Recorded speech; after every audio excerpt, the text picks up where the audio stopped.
Shalom, shalom, bien mon Seigneur. Nous voici donc à la troisième partie de ce thème. Nous sommes en train d'avancer petit à petit par la grâce du Seigneur. Nous voulons maintenant voir toujours avec la signification de la nudité. Nous prenons donc la vie de Adam et Ève pour en comprendre un peu en profondeur la signification de la nudité. Alors, vous allez voir que quand Dieu crée Adam et Ève, nous sommes dans Genèse chapitre 2 déjà, je crois le dernier verset, la Bible déclare que l'homme et la femme étaient tous de nus et ils n'en avaient point honte. Gloire au Seigneur. Ça, c'est aussi la nudité que Dieu présente, mais l'homme et la femme n'en avaient pas honte. Nous pourrions peut-être dire que c'était une nudité peut-être sur le sens naturel.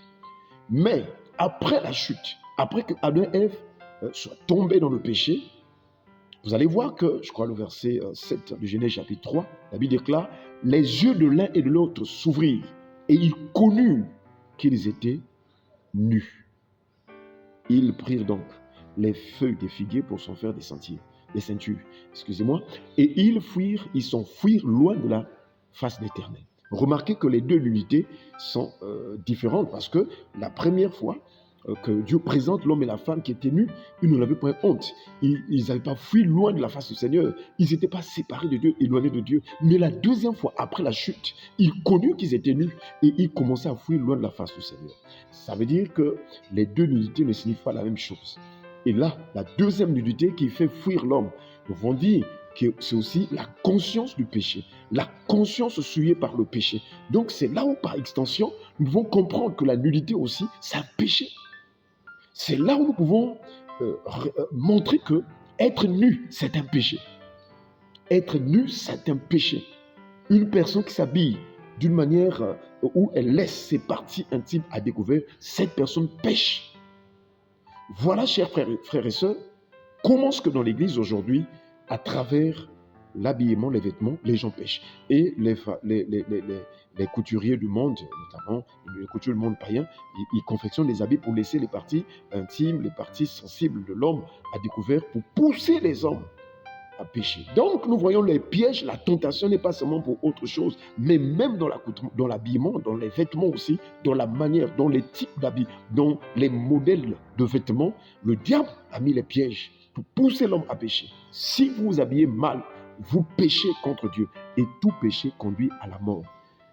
Que le Seigneur nous aide à comprendre ces choses et à régler notre manière de s'habiller. Et donc, le péché, c'est aussi la conscience de la souillure, de ce qu'on a eu à faire.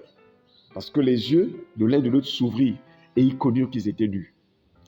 Vous vous souvenez des disciples, les deux disciples sur le chemin d'Emmaüs qui marchaient, et voilà, lorsque Jésus leur apparut,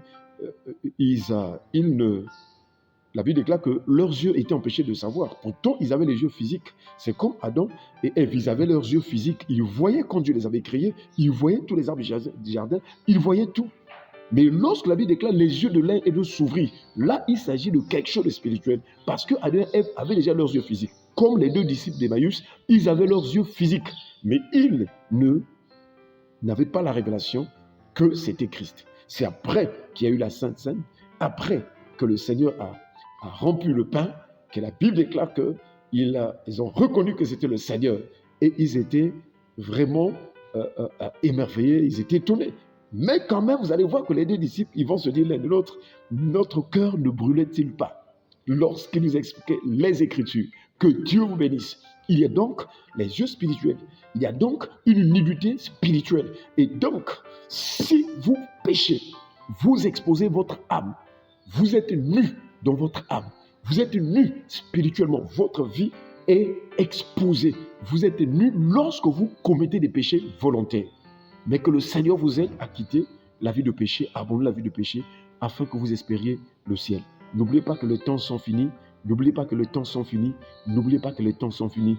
Quelles que soient les réjouissances que vous voyez dans ce siècle, j'aimerais vous rappeler en passant qu'il y a des moments, il y a des endroits, il y a des lieux, il y a des circonstances de réjouissance qui n'est autre que vraiment la vie de péché, la distraction, et donc aussi c'est la voie de la perdition. Que Dieu nous aide de s'en sortir de toutes ces choses et qui nous donne de regarder comme Dieu regarde, comme Dieu voit. De regarder comme Dieu voit, de voir comme Dieu voit. Que Dieu vous bénisse. Shalom, shalom. Amen.